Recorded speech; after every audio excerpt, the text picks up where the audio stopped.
I don't remember when I first encountered Landmark West. I certainly remember the battle over the trees and ABC on West 67th Street, and of course Arlene Simon leading that charge, which may have led to the founding of Landmark West, as far as I could recollect at the moment. So I certainly was aware of that. I didn't really know Arlene very well. We corresponded, we met a few times, and I thought she was fighting the good fight. Later on, when I was on the Disney board, of course, they said, "You know Arlene Simon?"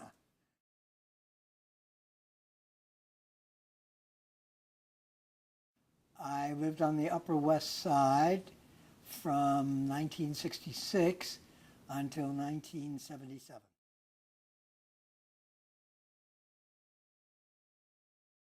Well, the Upper West Side is very special, and people are drawn to it for its various special characteristics, but this is a short interview, and the characteristics are so different. And the Upper West Side isn't a single thing. It's good that we have a watchdog agency, and indeed now legislation to protect, quote unquote, the Upper West Side, but it's made up of not only neighborhoods, but layers of time, and that adds so much richness to it. And of course, so many varied varied representations of our New York population. It is a rich mixture of people and institutions.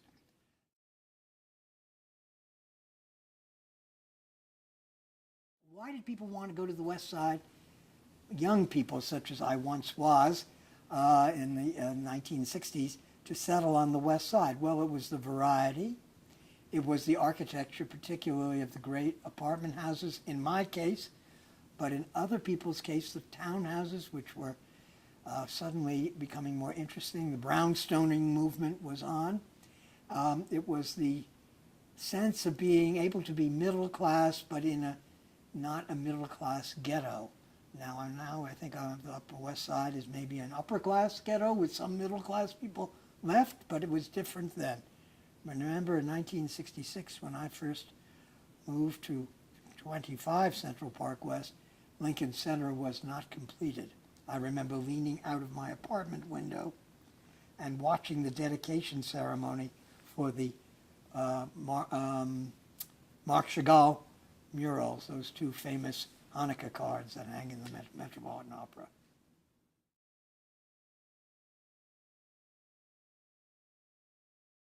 I think the Upper West Side is an incomplete project. First of all, it's been redefined, its geography, by the tremendous developments along the Hudson River. So one has to think ahead. What will the status of those buildings be 25 or 35 years from now, when buildings do begin to show their age and their stylistic direction? It becomes questionable, or another generation sees the world differently. I think probably, although I haven't really looked at maps of landmarking recently, I think probably everything that should be covered isn't covered.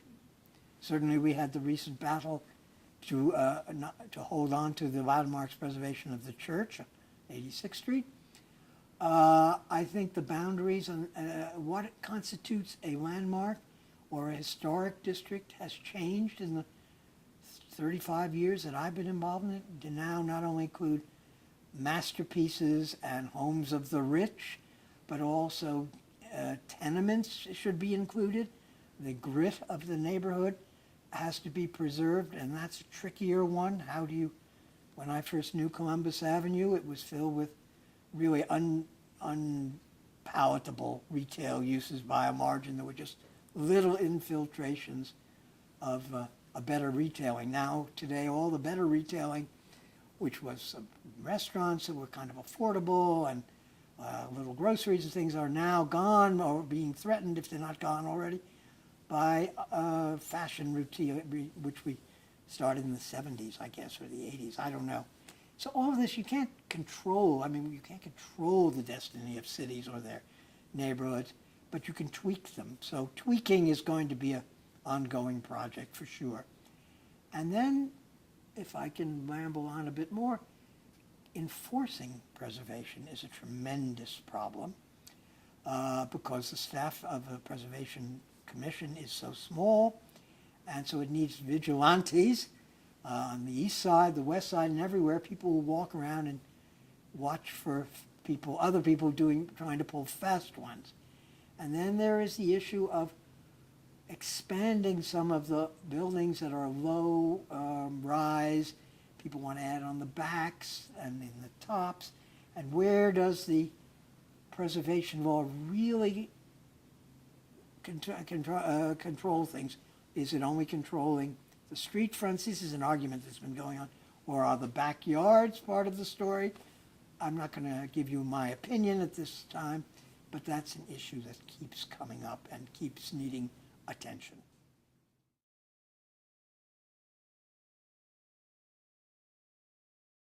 Well, the battles are never over, and you also have to realize that there's always new generations of people moving there. They may take things for granted. They may not appreciate not only the struggle, if we forget about the struggle to achieve the stability that exists now, but the value. They may not appreciate the value of what is there. So education, ongoing education is important. You know, in some communities, they have neighborhood watch, which is about crime fighting. Maybe we need neighborhood preservation watch, which gets people to be attentive. And then there's everything, street trees, on and on. Stoops and perhaps recovering stoops where they were ripped out. Stoops add immeasurably to the quality of the street life, but they unfortunately disappeared. And sometimes it's tricky to not only persuade new owners to put them back, but to get them passed through all the building situations, all the building watchdogs in the city. So there's tons and tons of stuff to do. And so how to keep the neighborhood fresh and modern in terms of its infrastructure and its convenience to the residents, and keep the character. It's an ongoing struggle. It's a never-ending struggle. A neighborhood is like a garden. You can have the most beautiful garden, go away for a 2-week vacation, and you come back to your garden and you think, oh my gosh, whatever happened here? It's all droopy and collapsed, and the weeds are in there. You have to go back and start the weeding again and keep going.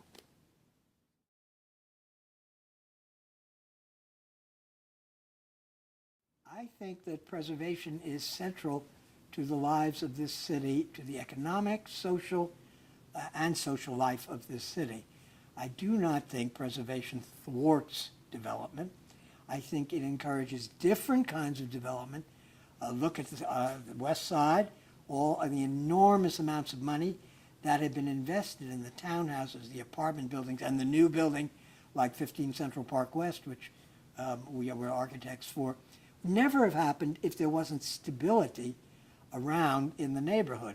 I think of the Flatiron District and the Ladies Mile District, which once preservation was enacted, controls were there, suddenly everybody felt, well, maybe I should buy a loft here. Maybe I should fix it up.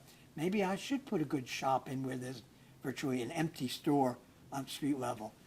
So preservation is great. There's still a lot of areas of our city that are still empty canvases. Maybe fewer than you think, maybe fewer than there should be.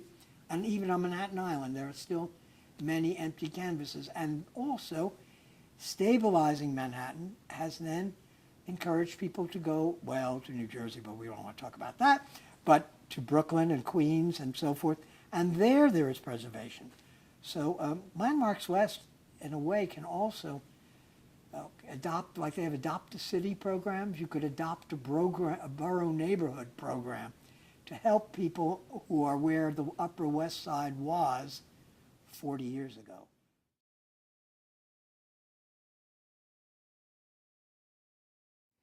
Well, Landmarks West is different from, say, Friends of the Upper East Side, which I also support, and I live on the East Side now, Upper East Side.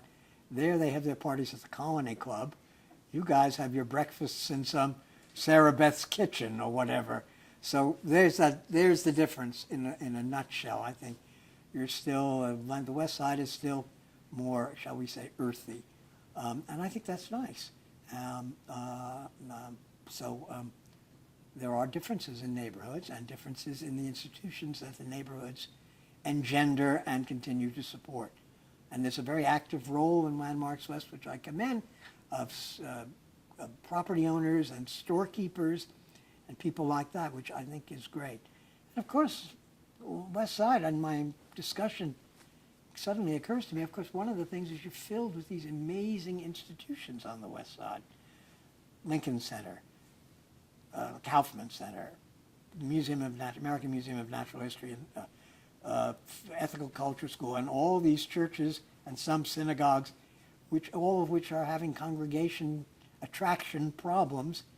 And it's more so on the West Side. I believe I'm right in saying there are maybe more of them, but certainly more trouble filling up churches and synagogues on the West Side than on the East Side. And so those are new struggles that we all are going to have to share in.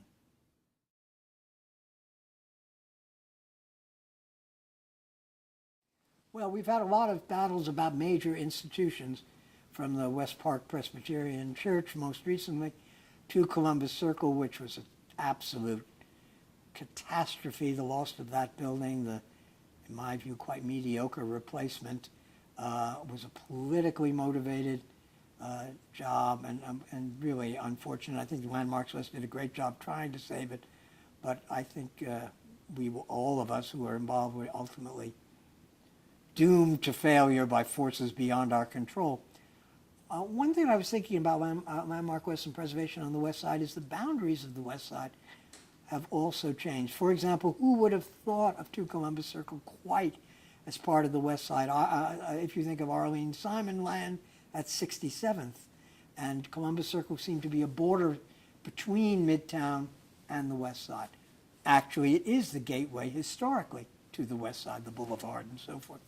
The other thing I was thinking of is the upper ends of the West Side area up to Morningside Heights, and also, frankly, dealing with Morningside Heights, because Columbia is a formidable foe which speaks sort of complicated, represents a complicated agenda of preservation and not preservation.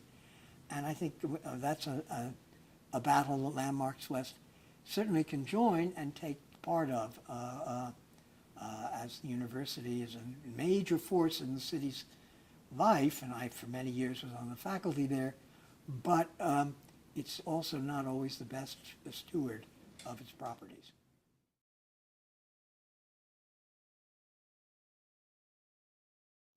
Landmark West is just at the beginning. The first 25 years are the teething years. Now we need early childhood and then go on to teenage and later stages. We need Landmark West. I can't say it more clearly. Preservation is a continuing saga.